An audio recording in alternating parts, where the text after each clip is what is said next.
ইতিহাসের জবানবন্দি। আজ জানবেন বাংলাদেশের ইতিহাসের একটি গুরুত্বপূর্ণ বই, অরক্ষিত স্বাধীনতায় পরাধীনতার চতুর্থ পর্ব। সদ্য স্বাধীন বাংলাদেশে দেশের সম্পদ লুট করে নিয়ে যাওয়ায় ভারতীয় সেনাবাহিনীর বিরুদ্ধে প্রতিবাদ করার শাস্তিস্বরূপ প্রথম মুক্তিযোদ্ধা বাঙালি হিসেবে শেখ মুজিব দ্বারা যিনি কারাবন্দী হয়েছিলেন, তিনিই হচ্ছেন এই বইয়ের লেখক মেজর অবসরপ্রাপ্ত এম এ জলিল। পাকিস্তান থেকে পালিয়ে আসা এই বাঙালি সেনা অফিসার মুক্তিযুদ্ধে সাহসী ভূমিকা রাখলেও পরবর্তীতে শেখ মুজিবুর রহমানের দেশ পরিচালনা নীতি আর ভারতের নগ্ন হস্তক্ষেপে দেশের স্বাধীনতা একটি ভুল সিদ্ধান্ত ছিল তা তিনি মনে করতেন। অরক্ষিত স্বাধীনতাই পরাধীনতা বইটি পাঠ করছি আমি মাহমুদুল হাসান।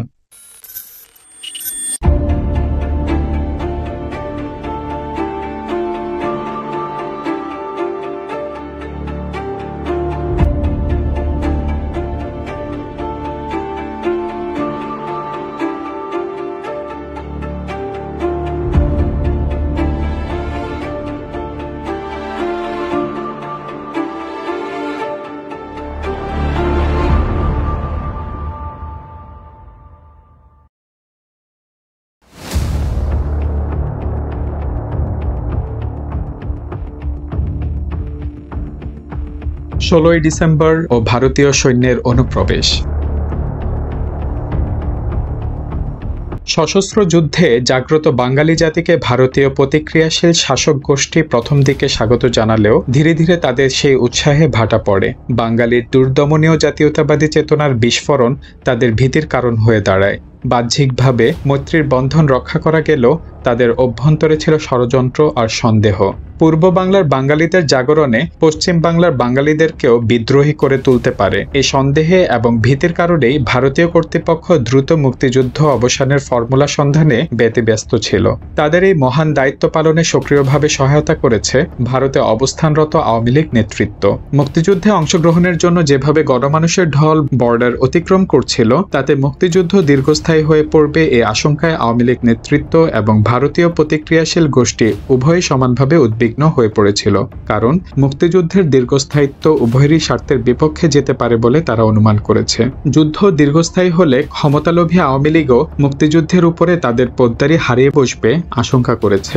মুক্তিযুদ্ধ দীর্ঘস্থায়ী হয়ে পড়লে তাদের মনে আরও যে ভয়টি দানা বেঁধেছিল তা হলো মুক্তিযুদ্ধের উপর যুদ্ধরত বাঙালি সেনাবাহিনীর কর্তৃত্ব এবং নেতৃত্ব প্রতিষ্ঠিত হয়ে যাওয়ার ভয়। এক্ষেত্রেও যুদ্ধ বিমুখ আওয়ামী লীগ নেতৃত্ব হারানোর ভয় প্রতিনিয়তই ভারতীয় শাসক গোষ্ঠীর কাছে অনুনয় বিনয় জানাতো মুক্তিযুদ্ধে ভারতীয় সেনাবাহিনীকে সরাসরি নেতৃত্ব প্রদানের জন্য। মুক্তিযুদ্ধের শুরু থেকেই যে ভারতীয় সেনাবাহিনী কৌশলের সাথে পেছন থেকে নেতৃত্ব প্রদান করে আসছিল, এই সত্য যুদ্ধে অংশগ্রহণকারী কোনো মুক্তিযোদ্ধার কাছেই গোপন ছিল না। ভারতীয় বর্ডার ফোর্স বিএসএফ কে সামনের সারিতে নিয়োজিত রেখে সেনাবাহিনী পেছন থেকে সর্বরকম লজিস্টিক সাহায্য প্রদান করা, সর্বরকম তথ্য সংগ্রহ করা এবং সামগ্রিকভাবে যুদ্ধের প্রস্তুতি নিতে ব্যস্ত ছিল। বস্তুতপক্ষে 71-এর আগস্ট মাস থেকেই ভারতীয় সেনাবাহিনী বাংলাদেশের ভারত বর্ডারের সকল অঞ্চলে দৃঢ়ভাবে অবস্থান নিয়েছিল। এই দীর্ঘ 4 মাস ধরেই বর্ডার অঞ্চলে ভারতীয় সৈন্যের বিন্যাস, পুনর্বিন্যাস এবং রণকৌশলগত দিক নিয়ে ব্যাপক তৎপরতা অব্যাহত ছিল।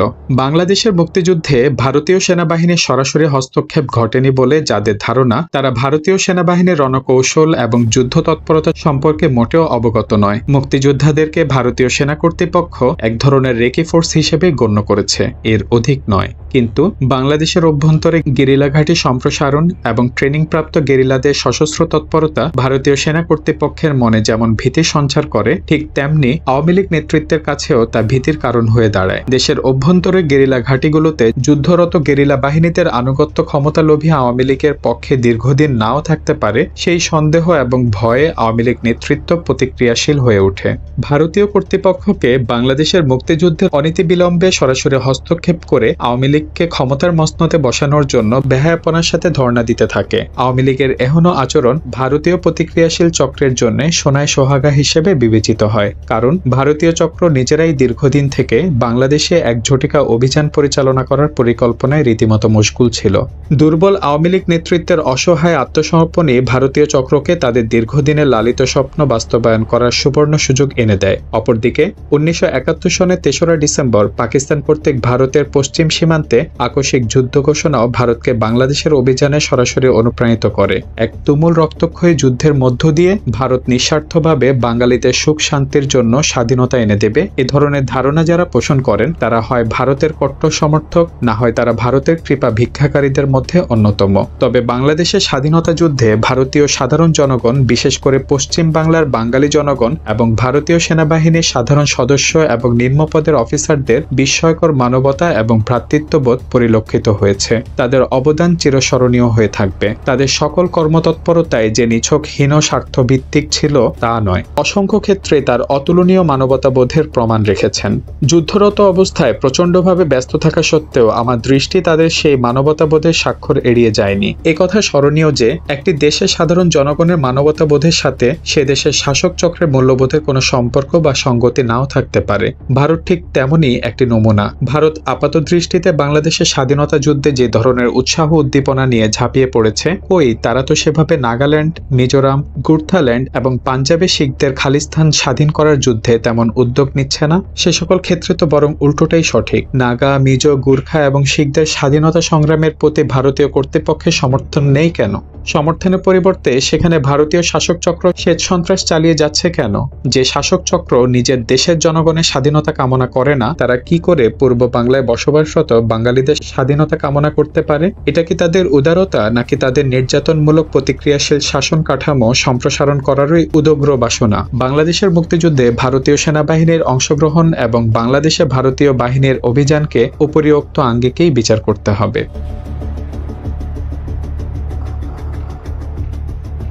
1971 সনের 3রা ডিসেম্বর থেকে 16 বা 17 ডিসেম্বর ভারতীয় সেনাবাহিনী বাংলাদেশের মুক্তিযুদ্ধে সরাসরিভাবে হস্তক্ষেপ করে এবং পাকিস্তানি হানাদার বাহিনীর বিরুদ্ধেও আনুষ্ঠানিকভাবেই যুদ্ধে লিপ্ত হয়। এই দিনগুলোতে মুক্তিযোদ্ধারাই সম্মুখে সারিতে যুদ্ধ করেছেন, অকাতরে শহীদ হয়েছে, পঙ্গু এবং আহত হয়েছে।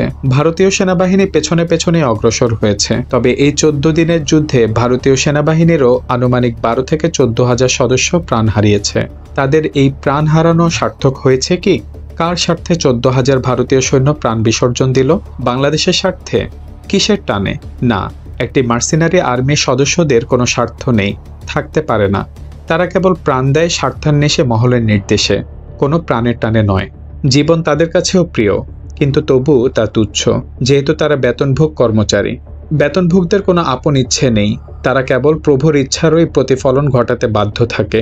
ভারতীয় সেনাবাহিনীর সাধারণ সদস্য সহ নিম্ন পদবীধারীরা ভারতীয় প্রতিক্রিয়াশীল শাসক চক্রের সম্প্রসারণবাদী পরিকল্পনার বাস্তবায়ন ঘটিয়েছে। কেবল বাংলাদেশের কোনো খালে, কোনো বিলে ভারতীয় বাহিনীর কোনো সদস্য লাশ হয়ে ভেসে গেছে, সেই ইতিহাস কেউ কোনোদিন লিখবে না। তবে 16 ডিসেম্বর 1971 সনে ভারতীয় সেনাপতি জেনারেল অরোরার কাছে পাকিস্তানি সেনাপতি জেনারেল নিয়াজি যে আত্মসমর্পণ করেছে, সেই ইতিহাস চিরযুগেই অম্লান হয়ে থাকবে। বেতনভুক্তদের ইতিহাস লেখা হয় না, তারা ইতিহাস নয়, তারা ইতিহাসের খোরাক মাত্র। ঐতিহাসিক 16 ডিসেম্বর 1971 সন বাংলাদেশের মুক্তিযুদ্ধের আনুষ্ঠানিক অবসানের দিন। হানাদার পাকিস্তান বাহিনী ভারতের পূর্ব অঞ্চলীয় কমান্ডের অধিনায়ক লেফটেন্যান্ট জেনারেল জগজিৎ সিং অরোরার কাছে ঢাকার রেসকোর্স ময়দানে আত্মসমর্পণ করে। যে যুদ্ধ বাঙালিদের সশস্ত্র গণবিস্ফোরণ এবং মুক্তিযুদ্ধের মধ্য দিয়ে শুরু হয়, তার শেষ হয় ভারতীয় সেনাবাহিনীর অধিনায়কের কাছে হানাদার পাকিস্তানি বাহিনীর অধিনায়কের আত্মসমর্পণের মধ্য দিয়ে। হিসেব মিলছে না কেন? হিসেবের এই গড়মিলের জন্য দায়ী কে বা কারা? যারা মুক্তিযুদ্ধ শুরু করেছিল, যুদ্ধ শেষে পরাজিত শত্রুপক্ষ সেই মুক্তিযোদ্ধাদের কাছে আত্মসমর্পণ করলো না কেন? পাকিস্তান এবং ভারতের মধ্যে তো কোনো মুক্তিযুদ্ধ হয়নি। মুক্তিযুদ্ধ সংগঠিত হয়েছিল হানাদার পাকিস্তান সেনাবাহিনী এবং মুক্তিকামী বাঙালি জনগণের মধ্যে। ভারতীয় সেনাবাহিনীর কাছে পাকিস্তানি সেনাবাহিনীর আত্মসমর্পণের হেতুটি দেখা দিল কেন? কোন উদ্দেশ্যে? মুক্তিযুদ্ধের সর্বাধিনায়ক কর্নেল ওসমানীর কাছে পাকিস্তানের পরাজিত জেনারেল নিয়াজি আত্মসমর্পণ করলেন না কেন? আত্মসমর্পণের সময় কর্নেল ওসমানী অনুপস্থিত ছিলেন কেন? আত্মসমর্পণের বেশ কয়েকদিন পরে কর্নেল ওসমানী ঢাকায় এলেন কেন? এই সময়কাল তিনি কোথায় ক্ষেপণ করেছেন? তিনি কি তাহলে সত্যি কলকাতায় বন্দী ছিলেন? আজও বাংলাদেশের জনমনে নানান প্রশ্নের ভিড় জমছে। এসব প্রশ্নের উত্তর দেশবাসী আওয়ামী লীগের কাছে প্রত্যাশা করছে, কিন্তু আওয়ামী লীগ নেতৃত্ব এবং ভারতে অবস্থানরত প্রবাসী আওয়ামী লীগ নেতৃত্ব এই সকল প্রশ্নের জবাব দেওয়ার আজ পর্যন্ত কোনো তাগিদই বোধ করেননি। তাছাড়া আত্মসমর্পণের প্রায় এক সপ্তাহ পরে প্রবাসী আওয়ামী লীগ সরকার বাংলাদেশে ফিরে এসে বিনা প্রশ্নে গদিতে বসেন। মুক্তিযুদ্ধের সর্বাধিনায়ক ঐতিহাসিক আত্মসমর্পণ অনুষ্ঠানে কেন অনুপস্থিত ছিলেন সেই সত্যটি উদ্ঘাটন করার জন্য আজ পর্যন্ত কোনো তদন্ত কমিটি গঠন করা হলো না। অথচ মুক্তিযুদ্ধের এই অসহায় মহানায়ক কর্নেল ওসমানীর কতই না প্রশংসা। কেন এই মিছে মিছে প্রশংসা? এর অন্তরালে কি রহস্য? রহস্য তো নিশ্চয়ই রয়েছে। ভারতীয় সেনাবাহিনীর অধিনায়কের কাছে পাকিস্তানি সেনাবাহিনীর আত্মসমর্পণের মধ্য দিয়ে প্রকৃতপক্ষে 16 ডিসেম্বর, যাকে আমরা বিজয় দিবস হিসেবে অভিহিত করি, সেই দিন থেকেই বাঙালির মুক্তিযুদ্ধকে সরাসরি অস্বীকার করা হয়েছে। 16 ডিসেম্বর মুক্তিযোদ্ধাদের বিজয় দিবসের পরিবর্তে ভারতীয় সেনাবাহিনীর বিজয় দিবস হিসেবে ইতিহাসে আনুষ্ঠানিকভাবে চিহ্নিত করা হয়েছে। এই ষড়যন্ত্রের পেছনে আসল উদ্দেশ্য হচ্ছে বাঙালির স্বাধীনতা সংগ্রামকে অস্বীকার করা এবং পাক ভারত যুদ্ধে পূর্বাঞ্চলের রণাঙ্গনে ভারতীয় সেনাবাহিনীর বিজয় ঘোষণা করা।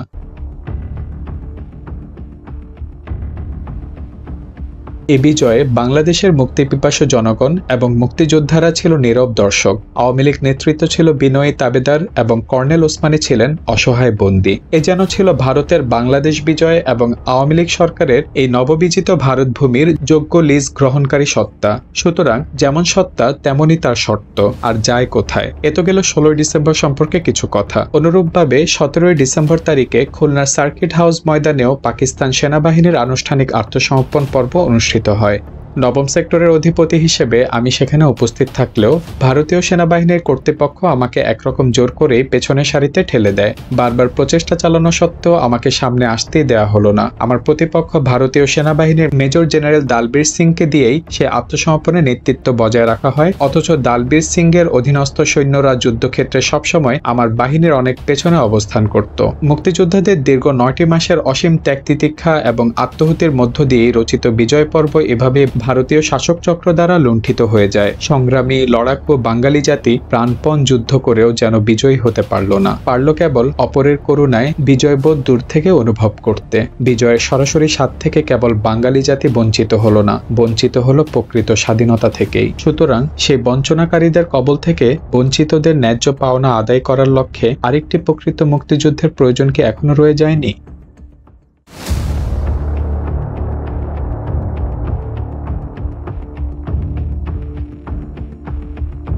বাংলাদেশে ভারতীয় বাহিনীর পরিকল্পিত লুণ্ঠন।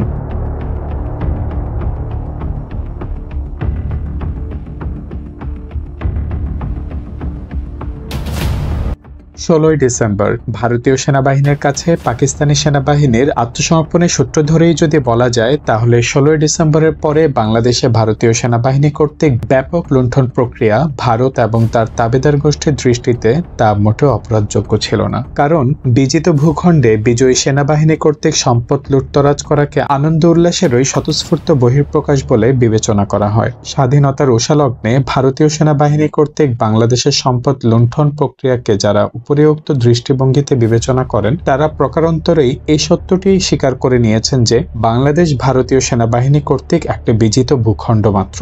আর যারা 16 ডিসেম্বরকে বাঙালির বিজয় দিবস এবং বাংলাদেশকে সত্যিকার অর্থে স্বাধীন সার্বভৌম বলে মনে করেন এবং কথাও বলেন যে স্বাধীনতার পরে বাংলাদেশে ভারতীয় সেনাবাহিনী কোনো সম্পদ লুটতরাজ করেনি, তারা যে বন্ধু ভারতের কোনো দোষ ত্রুটি অনুসন্ধান করতে রাজি নয়, কথা বলার আর অপেক্ষা রাখে না। কিন্তু যারা দেশপ্রেমে সমৃদ্ধ মুক্তিযোদ্ধা, সত্যান্বেষী এবং মুক্তিপিপাসু, তারা নিজেদের ভূখণ্ডকে মুক্তিযুদ্ধের মধ্য দিয়ে স্বাধীন করেছে বলে বিশ্বাস করে। তারা বাংলাদেশকে ভারতের বিজিত ভূখণ্ড বলে কখনোই মনে করে না। তারা মনে করে ভারতের সম্প্রসারণবাদী প্রক্রিয়াশীল শাসক গোষ্ঠী মুক্তিযুদ্ধের শেষ পর্বে সমগ্র মুক্তিযোদ্ধার ভয়ে ভীত হয়ে বাঙালির স্বাধীনতার গৌরবকে জবরদখলের মধ্য দিয়ে নিজেদের হীনস্বার্থ উদ্ধার করেছে মাত্র। উপরিউক্ত ধ্যান ধারণার পুষ্ট দেশপ্রেমিক মুক্তিযোদ্ধারা 16 ডিসেম্বরের পরে মিত্র বাহিনী হিসেবে পরিচিত ভারতীয় সেনাবাহিনীকে নব্য স্বাধীন বাংলাদেশের বিভিন্ন সম্পদ মালামাল লুণ্ঠন করতে দেখেছে। সে লুণ্ঠন ছিল পরিকল্পিত লুণ্ঠন, সৈন্যদের স্বতঃস্ফূর্ত উল্লাসের বহিঃপ্রকাশ স্বরূপ নয়। সে লুণ্ঠনের চেহারা ছিল বিভৎস বেপরোয়া। সে লুণ্ঠন একটি সচেতন প্রতিক্রিয়ারই ধারাবাহিক কর্মতৎপরতা। মুক্তিযুদ্ধের নবম সেক্টরের অধিপতি হিসেবে আমি সেই মোটিভেটেড লুণ্ঠনের তীব্র বিরোধিতা করেছি, সক্রিয় প্রতিরোধও গড়ে তুলতে চেষ্টা করেছি। লিখিতভাবেও এই লুণ্ঠনের প্রতিবাদ জানিয়ে প্রধানমন্ত্রী জনাব তাজউদ্দিন, কর্নেল ওসমানী এবং ভারতীয় পূর্বাঞ্চলে সর্বাধিনায়ক লেফটেন্যান্ট জেনারেল অরোরার কাছে জরুরি চিঠিও পাঠিয়েছি। তাজউদ্দিন সাহেবের পাবলিক রিলেশন অফিসার জনাব আলী তারেকই আমার সেই চিঠি বহন করে কলকাতায় নিয়েছিলেন। 17 ডিসেম্বর রাতেই সেই বিশেষ চিঠিখানা পাঠানো হয়েছিল। খুলনা শহরে লুটপাটের যে তাণ্ডব নৃত্য চলেছে তা তখন কে না দেখেছে। ভারতীয় সেনাবাহিনী কর্তৃক সেই লুটপাটের খবর চারদিক থেকে আসা শুরু করে। পাকিস্তানি বাহিনী কর্তৃক পরিত্যক্ত কয়েক হাজার সামরিক বেসামরিক গাড়ি, অস্ত্র, গোলাবারুদ সহ আরো অনেক মূল্যবান জিনিসপত্র ট্রাক বোঝাই করে নিয়ে যাওয়া হচ্ছিল। প্রাইভেট কার পর্যন্ত রক্ষা পায়নি। তখনই কেবল আমি খুলনা শহরের প্রাইভেট গাড়িগুলো রিকুইজিশন করে খুলনা সার্কিট হাউস ময়দানে হেফাজতে রাখার চেষ্টা করি। এর পূর্বে যেখানে যে গাড়ি পেয়েছে সেটাকেই পাঠিয়ে দেওয়া হয়েছে সীমান্তের ওপারে। যশোর সেনানিবাসের প্রত্যেকটি অফিস এবং কোয়ার্টার তন্ন তন্ন করে লুট করেছে। বাথরুমের মিরর এবং অন্যান্য ফিটিংসগুলো পর্যন্ত সেই লুটতরাজ থেকে রেহাই পায়নি নিরীহ পথযাত্রীরা। কথিত মিত্র বাহিনীর এই ধরনের আচরণ জনগণকে ভীত সন্ত্রস্ত করে তুলেছিল। বাংলাদেশে প্রবেশের সাথে সাথে যাদের স্ত্রী এমন, তারা যদি বাংলাদেশ ত্যাগ না করে বাংলাদেশের মাটিতেই অবস্থান করতে থাকে তাহলে কি দশা হবে দেশ ও জাতির। একটি রক্তক্ষয়ী মুক্তিযুদ্ধের মধ্য দিয়ে কোন ধরনের স্বাধীনতা অর্জন করলাম আমরা? এ ধরনের নানা প্রশ্ন দেখা দিল জনমনে। আমি জনগণ থেকে যেহেতু মোটেও বিচ্ছিন্ন ছিলাম না, সুতরাং ভারতীয় সেনাবাহিনীর আচরণে আমি বিক্ষুব্ধ হয়ে উঠিনি, বরং তাদের বিরুদ্ধে বিদ্রোহ ঘোষণা করার পর্যায়ে চলে গেলাম। খুলনার নিউজপ্রিন্ট মিলের রেস্ট হাউসে অবস্থানরত আমার প্রতিপক্ষ ভারতীয় সেনাবাহিনীর অধিনায়ক মেজর জেনারেল দানবীর সিংকে আমি সতর্ক করে দিয়ে বললাম, দেখা মাত্র গুলির হুকুম দিয়েছি আমি। ভারতীয় সেনাবাহিনীকে লুটতরাজ করা হতে বিরত রাখুন। জেনারেল দানবীর আমার হুঁশিয়ারি বাণী খুবই হালকাভাবে গ্রহণ করে এমন ভাবখানা দেখালেন যেন আমি তারই অধীনস্থ একজন প্রজা মাত্র। তার পরের ইতিহাস খুব দ্রুতই ঘটে গিয়েছে। খুলনার বিভিন্ন জায়গায় যশোর বর্ডারে, সাতক্ষীরার ভোমরা বর্ডারে ভারতীয় লুটেরা বাহিনীর সঙ্গে বেশ কিছু বাদানুবাদ এবং সংঘর্ষও হয়েছে।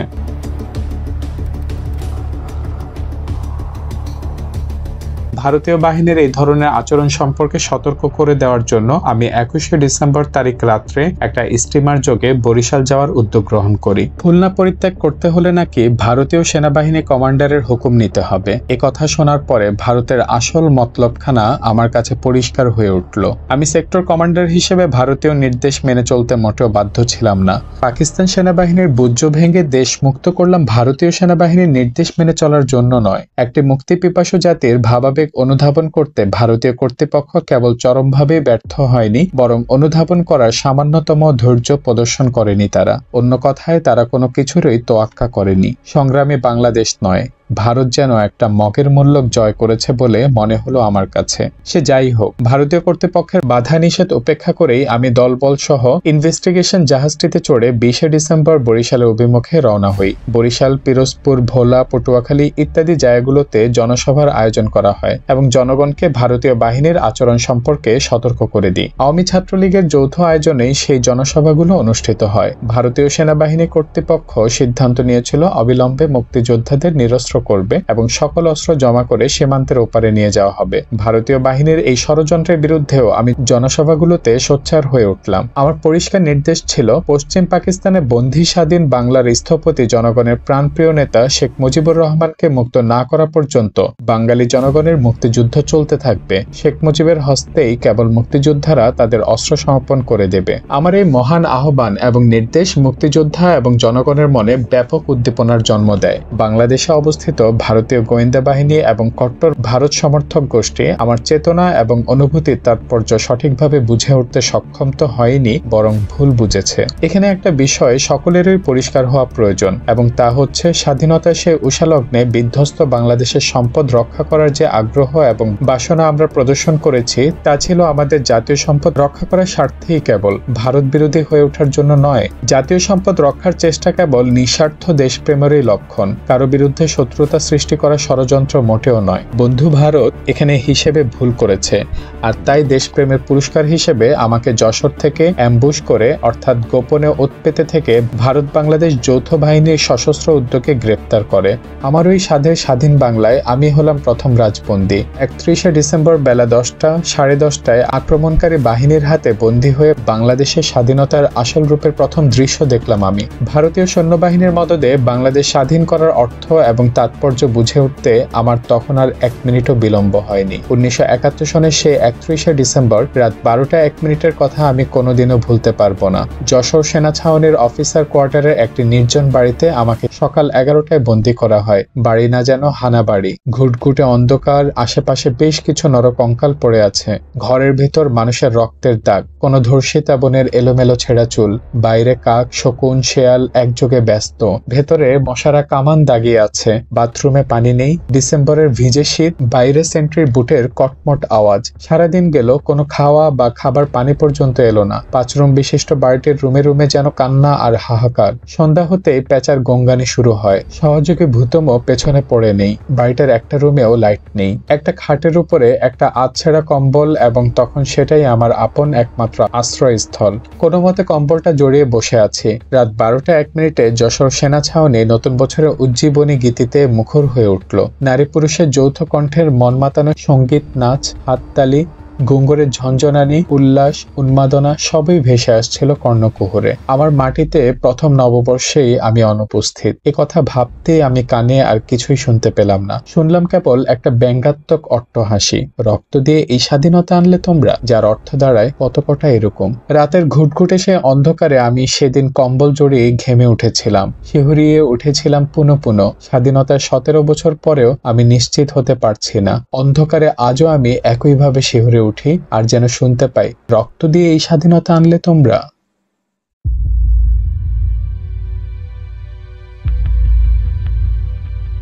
স্বাধীনতা, মুক্তিযুদ্ধ বিরোধী শক্তি ও ইসলাম।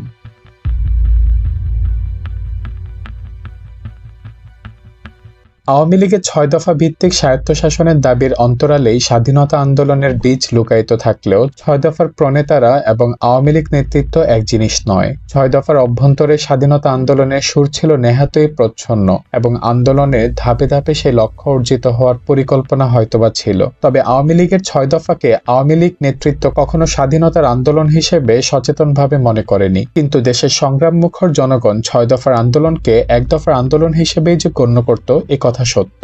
জনগণের কাছেই স্বায়ত্তশাসনের দাবিটি স্বাধীন পূর্ব পাকিস্তান প্রতিষ্ঠা করার দাবি হিসেবে বিবেচিত হয়েছে। পাকিস্তানি শাসক শোষকের কাছেও 6 দফা মূলত 1 দফারই শামিল ছিল, এবং সে কারণেই তারা 6 দফাকে 70-এর নির্বাচনের পরেও মেনে নিতে চায়নি। এটা কিন্তু শাসক গোষ্ঠীর নিছক অনীহাই ছিল না, এটাই ছিল তাদের চূড়ান্ত সিদ্ধান্ত, যার সুস্পষ্ট বহিঃপ্রকাশ ঘটে 70-এর সেই ভয়াল 25শে মার্চ রাতে। মরহুম জননেতা জনাব আব্দুল হামিদ খান ভাসানী পাকিস্তানি শাসক গোষ্ঠীর ষড়যন্ত্র আগেভাগেই উপলব্ধি করতে সক্ষম হয়েছিলেন বলেই 1 মার্চ তারিখে তার পল্টন ময়দানে জনসভার জনগণের কাছে 1 দফা ঘোষণা করেছিলেন। সেই জনসভায় বীর বাঙালি অস্ত্র ধরো, বাংলাদেশ স্বাধীন করো এই স্লোগানটি প্রাধান্য লাভ করেছিল।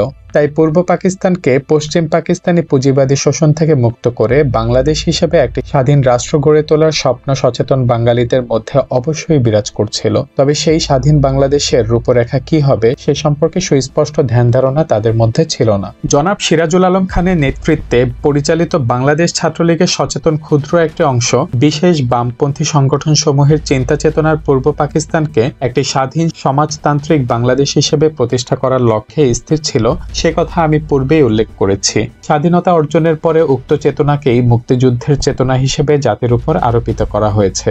যদিও মুক্তিযুদ্ধে অংশগ্রহণকারী রাজনৈতিক সামাজিক শক্তিসমূহ এবং সংগ্রামী জনগণ উক্ত চেতনা সম্পর্কে মোটেও ওয়াকিবহাল ছিল না। তথাকথিত মুক্তিযুদ্ধের চেতনা লালন করার জন্য সক্রিয় উদ্যোগ কিংবা প্রতিক্রিয়া মুক্তিযুদ্ধের সময় ছিল না বলে মুষ্টিমেয় লোকের চেতনাকে মুক্তিযুদ্ধের চেতনা হিসেবে পরিচিত এবং গ্রহণ করানোর সকল প্রয়াসই আজ নিষ্ফল রূপ ধারণ করেছে। সঠিক এবং আদর্শিক চেতনাহীন 71-এর যুদ্ধটি প্রকৃত মুক্তিযুদ্ধের রূপ না নিলেও এটি যে নিঃসন্দেহে জনগণের সক্রিয় অংশগ্রহণের মধ্য দিয়ে স্বাধীনতা যুদ্ধের রূপ ধারণ করেছিল, এই বিষয়টি দিবালোকের মতোই উজ্জ্বল। সত্য জনগণের স্বাধীনতা ছিনিয়ে আনার আবেগ অনুভূতি, সত্য তাদের যুদ্ধে অংশগ্রহণের সক্রিয়তা, স্বতঃস্ফূর্ততা এবং আন্তরিকতা, এই সত্যগুলো কোনো অশুভ শক্তি ষড়যন্ত্রের ফলে মোটেও মিথ্যা কিংবা ভুলে রূপান্তরিত হতে পারে না। বিদেশি ষড়যন্ত্র সম্পর্কে জ্ঞান রাখা এবং সতর্কতা অবলম্বন করার অর্থ এই নয় যে জনগণের স্বতঃস্ফূর্ত আবেগ ও অনুভূতির প্রতি অশ্রদ্ধা প্রকাশ করা কিংবা তা অস্বীকার করা। এই হিসেবে যারাই গড়মিল করেছে তারাই প্রকৃতপক্ষে স্বাধীনতা যুদ্ধের বিপক্ষে অবস্থান নিয়েছে। তবে তাদের এই ভুলের অর্থ বোধ হয় এ দাঁড়ায় না যে তারা বাঙালি জনগণের সার্বিক স্বার্থের বিরুদ্ধে ছিল। তারা বাংলাদেশের জনগণের জন্য স্বাধীনতা চেয়েছে কোনো বিদেশি শক্তির হস্তক্ষেপ ব্যতীতই। বিশেষ করে বাংলাদেশের ব্যাপারে প্রতিবেশী দেশ ভারতের হস্তক্ষেপ করাকে তারা স্বাধীনতা নয়, গোলামিরই নতুন এক রূপ হিসেবে বিবেচনা করত। স্বাধীনতা যুদ্ধবিরোধী বলে যারা পরিচিত তারা সকলেই কম বেশি ভারত বিরোধী হিসেবেই অধিক পরিচিত। এদের ভারত বিদ্বেষী মনোভাব কোনো নতুন উপাদান নয়। ভারত বিভক্তির অনেক পূর্ব থেকে অল ইন্ডিয়া কংগ্রেস মুসলিম লীগের মধ্যকার তীব্র দ্বন্দ্বের কারণেই ওই বিদ্বেষের বীজ অঙ্কুরিত হতে থাকে। ইতিহাসের দীর্ঘ জটিল পথ বেয়ে বেয়ে বিদ্বেষের অঙ্কুর মহীরুহে পরিণত হয়েছে এবং আজ কংগ্রেস এবং মুসলিম লীগের মধ্যে সংঘর্ষের আনুষ্ঠানিক কোনো মহড়া না চললেও উপরিউক্ত দল দুটি সংঘর্ষের ফলে জন্ম নেয়া ভারত এবং পাকিস্তানের মধ্যে তা তীব্রভাবেই বিরাজমান। বাংলাদেশের মুক্তিযুদ্ধ সেই বিদ্বেষেরই একটি নতুন বিস্ফোরণ, একটি নবসংস্করণ। বাংলাদেশের মুক্তিযুদ্ধে শুরু থেকেই ভারতীয় হস্তক্ষেপ বিদ্যমান ছিল এই সন্দেহে ভারত বিদ্বেষী রাজনৈতিক দলগুলো তাই মুক্তিযুদ্ধের বিপক্ষে অবস্থান নিয়েছিল। মুক্তিযুদ্ধে অংশগ্রহণকারী সাধারণ মুক্তিযোদ্ধারা মুক্তিযুদ্ধের চেতনায় উদ্বুদ্ধ না হয়েও যুদ্ধ করেছে এ লক্ষ্যে যে কোনো মূল্যেই দেশ স্বাধীন করতে হবে। যে কোনো মূল্যে অর্জিত স্বাধীনতা যে নিজেদের ভোগের বাইরে চলে যেতে পারে এ ধারণা মুক্তিযোদ্ধাদের ছিল না। প্রতিক্রিয়াশীল চক্রের সাহায্য সহযোগিতা স্বাধীনতার রূপ ও স্বাদ পাল্টে দেয়, স্বাধীনতা বিনষ্ট করে দেয়, এই সচেতনতা সাধারণ মুক্তিযোদ্ধাদের ছিল না। আওয়ামী লীগ নেতৃত্ব ও ভারতীয় চক্রের মধ্যকার ষড়যন্ত্র সাধারণ মুক্তিযোদ্ধাদের জানারও কথা ছিল না। তারা হানাদার বাহিনীকে অত্যাচার করতে দেখেছে, অত্যাচারিত হয়েছে বলে আত্মরক্ষার্থে রুখে দাঁড়াতে গিয়ে মুক্তিযুদ্ধে সামিল হয়ে পড়েছে। তাদেরকে আওয়ামী লীগ নেতারা বুঝিয়েছেন আগে দেশ পরে ধর্ম, দেশ রক্ষা করতে না পারলে ধর্ম রক্ষা করা যাবে না। তাই মুক্তিযোদ্ধাদের কাছে ধর্ম রক্ষা করার চেয়ে দেশ রক্ষা করার বিষয়টি প্রাধান্য লাভ করে। অপরদিকে সাধারণ জনগণও মুক্তিযুদ্ধের বিরুদ্ধে অংশগ্রহণকারীদের আসল উদ্দেশ্য জানতে সক্ষম হয়নি। তাদেরকে বোঝানো হয়েছে মুক্তিযুদ্ধের নাম করে ভারতেই প্রকৃতপক্ষে বাংলাদেশকে দখল করে নিতে চায়। মুক্তিযুদ্ধ ভারতেরই একটি গভীর ষড়যন্ত্র মাত্র। ভারত দেশ দখল করে নিলে বাংলাদেশের মাটি থেকে ইসলাম নিশ্চিহ্ন হয়ে যাবে। ধর্মই যদি না থাকে তাহলে দেশ দিয়ে কি হবে? কাফির হয়ে কাফিরদের অধীনে বেঁচে থাকার চেয়ে ইমানের সাথে লড়াই করে মুসলমান হিসেবে শাহাদাত বরণ করা অধিক শ্রেয়। সুতরাং মুক্তিযুদ্ধের বিরুদ্ধে রাজাকার, আলবদর এবং আশামস হিসেবে অংশগ্রহণকারী সাধারণ যোদ্ধারা দেশ স্বাধীন করার তুলনায় ধর্ম রক্ষা করার বিষয়টিকে প্রাধান্য দিয়েছে। তারা এই কথা হয়তো বুঝতো না যে নির্যাতনকারীদের পক্ষে যুদ্ধ করে ইসলাম ধর্ম রক্ষা করা যায় না। পুঁজিবাদী পাকিস্তানকে টিকিয়ে রেখে প্রগতি, শান্তি ও সাম্যের ধর্ম ইসলামকে টিকিয়ে রাখা যাবে না। পুঁজিবাদের অধীনে পাকিস্তান টিকে গেলেও পুঁজিবাদের বিষ বাষ্পে ইসলাম বিকৃত ও পঙ্গুরূপ ধারণ করবে। মুক্তিযুদ্ধকে কেন্দ্র করে মুক্তিযুদ্ধের পক্ষে এবং বিপক্ষে সাধারণ যোদ্ধারা উভয় পক্ষের কায়েমি স্বার্থবাদী গোষ্ঠীর কূট প্রোপাগান্ডার শিকারে পরিণত হয়েছে এবং এরই মাঝে অসহায়ভাবে বলির শিকার হয়েছে শান্তিপ্রিয় ধর্মভীরু নিরপেক্ষ জনগোষ্ঠী। উভয় পক্ষেরই সাধারণ যোদ্ধারা সহজ সরল এবং নির্দোষ। মুক্তিযুদ্ধের পক্ষের এবং বিপক্ষের সাধারণ যোদ্ধাদেরকে উপরিউক্ত আলোকে মুক্তিযুদ্ধের সঠিক মূল্যায়ন করা এবং তার ভিত্তিতে নিজেদের মধ্যকার বিভ্রান্তি দূর করার আন্তরিক উদ্যোগ গ্রহণ করতে হবে।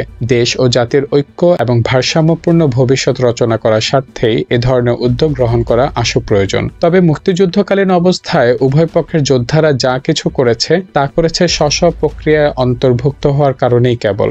বাঙালি হয়ে যারা বাঙালির ঘরে আগুন দিয়েছে, বাঙালি মা বোনদের উপর পাশবিক নির্যাতনে শরিক হয়েছে, অহেতুক হত্যাকাণ্ড চালিয়েছে, তারা যে পক্ষেরই হোক না কেন মানবিক দিক থেকে তারা অপরাধী। অপরাধীদের কোনো পক্ষ নেই। অপরাধীদের অবস্থান যেখানেই হোক না কেন তাদের একমাত্র পরিচয় হচ্ছে তারা অপরাধী। অপরাধীদের বিচার কাম্য। এটা নৈতিক, সামাজিক, মানবিক এবং প্রচলিত আইন প্রশাসনেরই দাবি। কোনো অপরাধের বিনা বিচারে ক্ষমা প্রদর্শন একটি ক্ষমাহীন অপরাধী বটে। স্বাধীনতা পরবর্তীকালে প্রকৃত অপরাধীদের সুযোগ্য বিচারের দাবিতে বাংলাদেশের জনগণ আকুলভাবেই সোচ্চার ছিল, কিন্তু আন্তর্জাতিক মুরব্বীদের চাপে দুর্বল শাসক গোষ্ঠী অসহায়ভাবেই নথি স্বীকার করেছে। তাদের এই নথি স্বীকার করার ফলে প্রকৃত অপরাধীরা হয়তো জীবনে বেঁচে গেছে, কিন্তু দেশ ও জাতি রক্তক্ষরণের হাত থেকে মোটেও নিস্তার পায়নি। তাই স্বাধীনতার 17 বছর পরেও স্বাধীনতা আজও তেতো, মুক্তিযুদ্ধ আজ বিকৃত এবং বিস্মৃত প্রায়।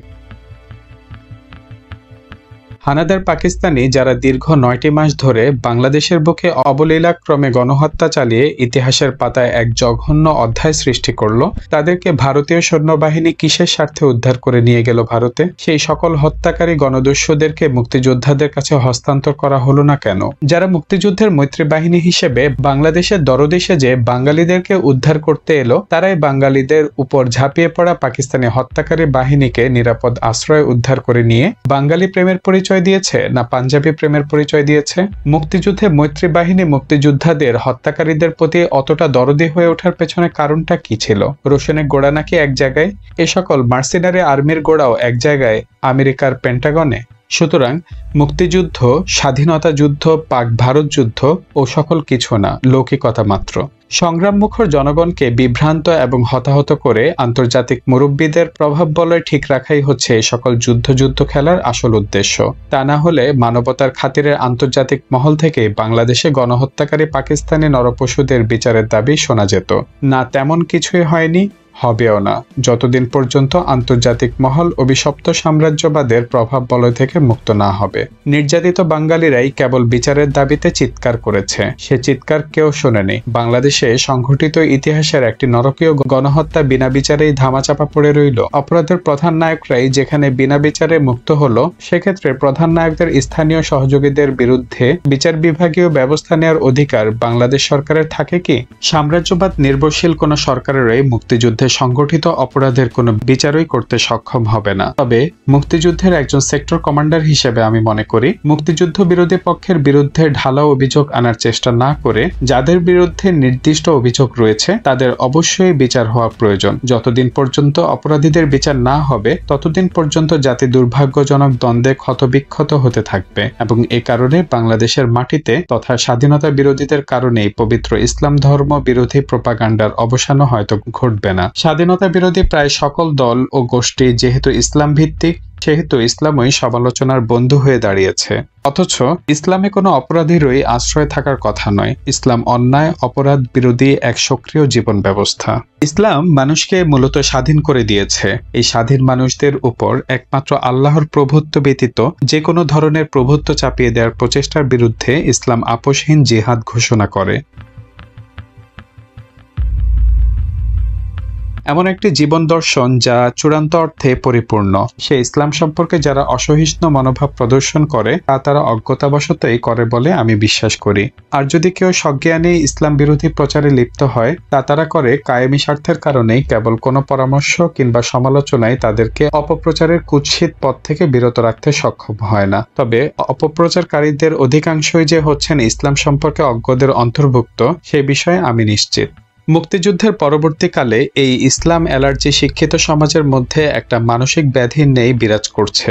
ইসলামের কথা শোনা মাত্রই তারা বিরক্তি ও ঘৃণাভরে কতকটা তোতা পাখির মতোই কতিপয় শব্দ উচ্চারণ করে বসে, যেমন প্রতিক্রিয়াশীল, সাম্প্রদায়িক ইত্যাদি। বিনা জ্ঞানে কোনো কিছু সম্পর্কে মন্তব্য করার স্বভাবটাই যে প্রতিক্রিয়াশীলতার লক্ষণ, সে কথা তারা বেমালুম ভুলে যায়। কোনো দর্শনকে প্রত্যাখ্যান করতে হলেও যে সেই দর্শন সম্পর্কে সম্যক জ্ঞান থাকা আবশ্যক, সে কথা স্মরণ করিয়ে দেওয়ার কোনো প্রয়োজন আছে বলে আমি মনে করি না। এখানে একটি কথা বলে রাখা আবশ্যক যে ইসলামে সাম্রাজ্যবাদের রূপ হচ্ছে সাম্প্রদায়িক এবং ইসলামে বিপ্লবের রূপ হচ্ছে সাম্যবাদ। বিশ্বের অধিকাংশ মুসলিম রাষ্ট্রেই আজ ইসলামে সাম্রাজ্যবাদ বিরাজ করছে, একমাত্র ইরানই হচ্ছে এর ব্যতিক্রম। বিপ্লবী গণজাগরণের মধ্য দিয়ে যেমন সাম্রাজ্যবাদকে হটিয়ে দেশ ও জাতিকে মুক্ত করা হয়, ঠিক তেমনি আদর্শিক গণ অভ্যুত্থানের মধ্য দিয়ে ইসলামকেও সাম্রাজ্যবাদ মুক্ত করতে হবে। আমাদের মতো মুসলিম প্রধান দেশে ইসলামহীন স্বাধীনতা প্রকৃত অর্থে গণমানুষের স্বাধীনতা নয়। ঠিক তেমনি স্বাধীনতাহীন ইসলামও গণমানুষের ইসলাম নয়।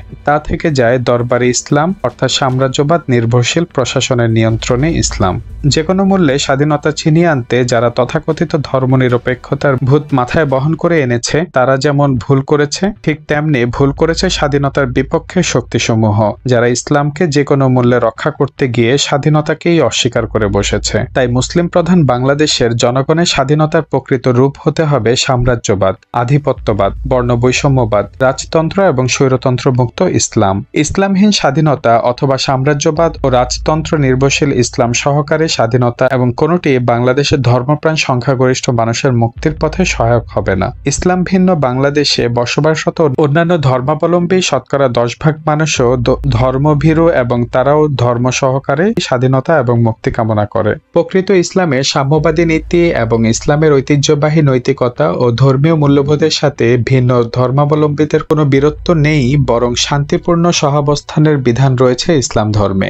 ধর্মনিরপেক্ষতার নামে ধর্মহীনতাকে আশ্রয় দান ইসলাম তো করেই না, অন্যান্য ধর্মমতেও তদ্রূপ। বাংলাদেশের মুক্তিযুদ্ধ মানুষের স্বাধীনতা অর্জনের যুদ্ধ ছিল, ধর্মযুদ্ধ ছিল না। সুতরাং যুদ্ধায়ত্তকালে ধর্মের প্রতি উষ্মা কিংবা কটাক্ষ করার কোনো যুক্তি নেই, থাকতেও পারে না। তবুও রয়েছে কেন?